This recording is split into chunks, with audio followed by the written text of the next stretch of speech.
নমস্কার বন্ধুরা, আমার চ্যানেলে সবাইকে স্বাগত। ফিরে এলাম আমি একটা নতুন ভিডিও নিয়ে। আজ আমি এই ছোটো সাদা বেগুনের একটা রেসিপি শেয়ার করব। ভালো লাগলে অবশ্যই কমেন্টে জানাবেন। বেগুনগুলোকে আমি ভালো করে ধুয়ে নিয়েছি, বোটা সহে করব। সুন্দর করে ধুয়ে নিলাম। এবার বেগুনগুলোকে এভাবে আমি কেটে নিয়েছি। এই দেখুন,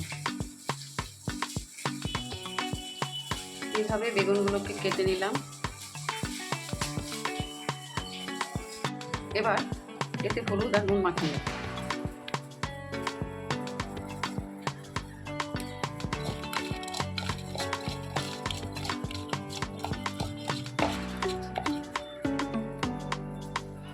এবার এই বেগুনটা করতে আমার যা যা উপকরণ লাগবে সেগুলো আমি দেখিয়ে দিচ্ছি। পেঁয়াজ, আদা রসুন বাটা নিয়েছি একটু, কাঁচা লঙ্কা একটা, হলুদ গুঁড়ো, ধনে গুঁড়ো, কাশ্মীরি লঙ্কার গুঁড়ো নিয়েছি। সাথে আমি এটা দই দিয়ে করব, দই বেগুন করব, তাই দইও নিয়েছি। কড়া বসিয়ে দিলাম, এবার তেল দিয়ে দিচ্ছি। তেল গরম হয়ে গেছে, এবার বেগুনগুলোকে ছেড়ে দিচ্ছি।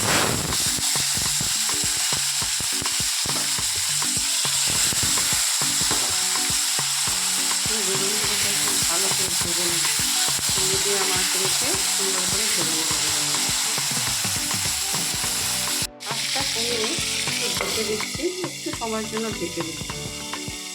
এবার বেগুনগুলোকে ভেজে উঠিয়ে রাখলাম।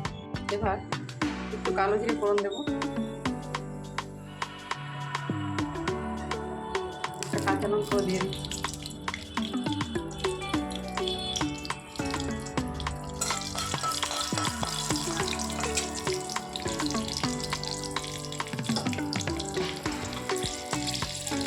পেঁয়াজটা দিয়ে দিচ্ছি, পেঁয়াজ কুচি রেখেছিলাম সেটা দিয়ে দিলাম।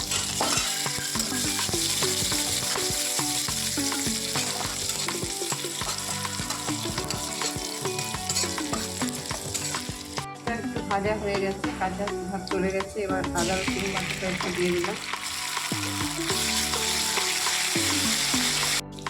আদা রসুন বাটাটা দিয়ে একটু নেড়ে ছেড়ে এবার সমস্ত মশলাগুলো দিয়ে দেবো। হলুদ গুঁড়ো, লঙ্কা গুঁড়ো, ধনে গুঁড়ো আর কাঁচা লঙ্কা কুচি দিয়ে এবার কম আঁচে রেখে মশলাগুলোকে ভালো করে ভেজে নেব।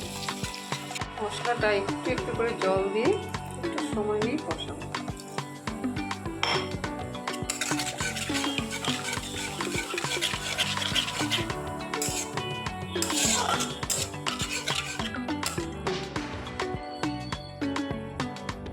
এবার স্বাদ মতো নুন দিয়ে দিলাম। দেখুন মশলা কষানো হয়ে গেছে। ঠিক এই পর্যায়ে আমি আঁচটাকে কমিয়ে দই দিয়ে দিচ্ছি।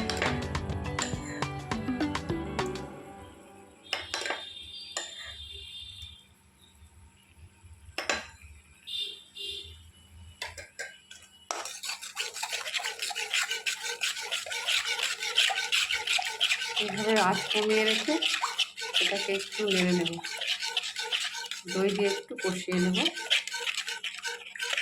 কষানো হয়ে গেছে, এবার আমি জল দিয়ে দিচ্ছি।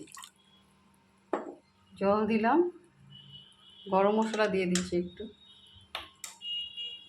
আর দইটাকে ব্যালেন্স করার জন্য যেহেতু টক দই তাই একটু চিনিও দিয়ে দিলাম।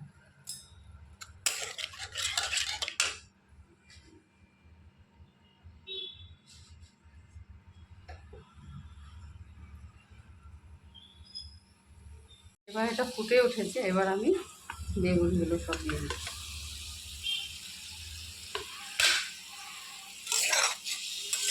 বেগুনগুলো দিয়ে আঁচটা কমিয়ে এটাকে আমি একটু সময় হতে দেব। এবার আমি একটু সময়ের জন্য এটাকে ঢেকে দিই, 1-2 মিনিটের জন্য একটু ঢেকে দিলাম। এটা আমার হয়ে গেছে, তৈরি হয়ে গেছে আমার দই বেগুন। একটু ধনেপাতা দিয়ে গ্যাসটা বন্ধ করে দিলাম। এই দেখুন বন্ধুরা, আমার দই বেগুন তৈরি। এটা কেমন লাগলো অবশ্যই আমাকে কমেন্ট করে জানাবেন। ধন্যবাদ। ফিরে আসছি পরে আবার একটা নতুন ভিডিও নিয়ে।